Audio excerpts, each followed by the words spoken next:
Hey guys, this is Sashit Vijay. I'm currently pursuing Bachelor's in Computer Science at Arizona State University in United States of America. First of all, मैं बोलना चाहूँगा a very big thank you to Archie ma'am because अगर उन्होंने मेरी help नहीं करी होती तो आई डोंट थिंक मैं आज यहाँ होता जहाँ मैं हूँ. तो थैंक यू सो मच. तो फर्स्ट अपन बात करते हैं कि थोड़ा सा मेरे बैकग्राउंड के बारे में, राइट. तो मैं आर्ची मैम के साथ 10th क्लास से हूँ. पहले उन्होंने मेरी बोर्ड्स में काफ़ी मदद करी, फिर इवेंचुअली मेरा उनसे कांटेक्ट बना रहा. उन्होंने मुझे सैट के बारे में बताया और हम इवेंचुअली 11th और 12th में उन्होंने मेरे SATs और पूरी कॉलेज प्रोसेस में काफ़ी हेल्प करी. एंड उसी के बारे में हम आज और डिटेल में बात करने वाले हैं. Let's talk about SAT. मैंने SAT के लिए डिसीजन काफ़ी लेट लिया, आई वुड से. मेरा एग्ज़ाम था 7th दिसंबर को और मैंने SAT की एप्लीकेशन फिल आउट करी 11th नवंबर को अंडर लेट एप्लीकेशन, क्योंकि तब तक मुझे क्लैरिटी ही नहीं थी कि क्या मुझे सही में SAT देना है. And I would still say कि by far to this date वो एप्लीकेशन फिल करना was probably the best decision.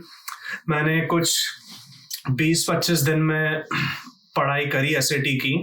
And मैंने 2 अटेम्प्ट्स दिए. तो जो ये पहला अटेम्प्ट है जिसकी मैं बता रहा हूँ, उसमें मेरे 1390 का स्कोर था, which was not bad but it wasn't as good either जितना मुझे चाहिए था. मेरा टारगेट स्कोर था समवेयर अराउंड 1480 to 1520. तो मेरा जो दूसरा एग्जाम देने के बाद सुपर स्कोर आया था वो था 1490, which was with in my range. तो ये जो SAT का पूरा आइडिया था, अगर आप मेरे से 10th क्लास में या 11th क्लास के भी स्टार्ट में आप मुझे बोलते कि यार सशद यूनाइटेड स्टेट्स चलते हैं कॉलेज की पढ़ाई करना है, तो मैं आपको बोलता कि यार मजाक मत करो, मेरे को JEE की तैयारी करनी है. बट जब चीज़ों में थोड़ा फॉलो थ्रू किया, जब सही लोगों से गाइडेंस ली, तो रियलाइज हुआ कि यार ये जो बहुत एक इम्पॉसिबल सा फीट लगता था वो अब कई गुना पॉसिबल बन चुका है. और इस पॉसिबल बनने में काफ़ी चीज़ें रही है. एप्लीकेशन बिल्ड करना, फाइनेंसेस कैसे सेट करना, स्कोर्स कैसे लाना. And I am pretty sure इन सब में आपको आर्ची मैम बहुत हेल्प करेगी, पूरी प्रोसेस में एकदम आपको गाइड करेंगी. तो नेक्स्ट लेट्स टॉक अबाउट कि जो सबसे बड़ा एक मिथ है इस पूरी प्रोसेस के लिए कि भाई US तो या अब्रॉड इन जनरल तो बहुत अमीर लोग ही जा सकते हैं. तो मैं आपको मेरा ही पर्सनल इंसिडेंट बताता हूँ. जब मेरी कॉलेज में एक्सेप्टेंस हुई यहाँ पे, तो उन्होंने मेरे को ट्यूशन का पूरा एक कोड भेजा, राइट. वो था कुछ $55,000 का पर ईयर. $55,000 होता है कुछ करीब 48 lakh rupees, 45 to 48 lakh rupees. आप उसको into 4 कर लो ताकि 4 साल का आपका अंडरग्रेड हो पाए, तो इट कम्स अराउंड 1.8 करोड़, जो कि एक बहुत ही हेफ्टी अमाउंट है किसी के लिए भी. क्योंकि बस मैं यही कहना चाहूँगा कि 1.8 करोड़ एक बहुत ही लार्ज अमाउंट है किसी भी मिडिल क्लास इंसान के लिए. तो मेरे तो पापा से इस बारे में बात करने की भी हिम्मत नहीं हुई, क्योंकि मैं उनसे जाके थोड़ी बोलूँगा कि आप मुझे 1.5 करोड़ रुपए दे दो, मुझे US जाके पढ़ाई करनी है. तो मैंने फिर स्कॉलरशिप्स देखने की हंट शुरू करी.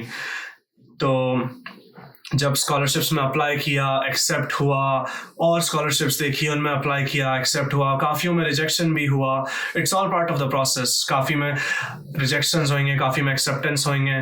तो एक काफ़ी लॉन्ग फॉट बैटल था, और फाइनली जाके जो मेरा अमाउंट ऑन द प्लेट आया वो था $14,000 का पर ईयर. देन मैंने सोचा कि यार और स्कॉलरशिप का भी जुगाड़ हो सकता है कहीं ना कहीं से, क्योंकि कॉन्स्टेंटली एफर्ट तो करना ही था, मतलब the more the better. तो मैंने फिर टॉफल दिया.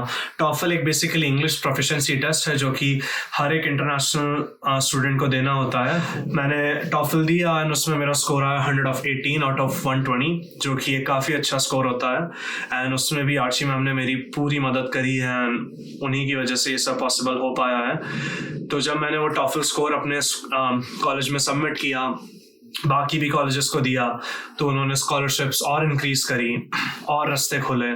नाउ कुछ क्वेश्चंस, कंसर्न्स हो तो please reach out to Archi ma'am. I would only say कि प्लीज आस्क फॉर हेल्प, क्योंकि अगर मेरी किसी ने मदद नहीं करी होती तो आज मैं यहाँ नहीं होता. तो बस I would at last say all the best to you guys, and I hope to see you guys soon.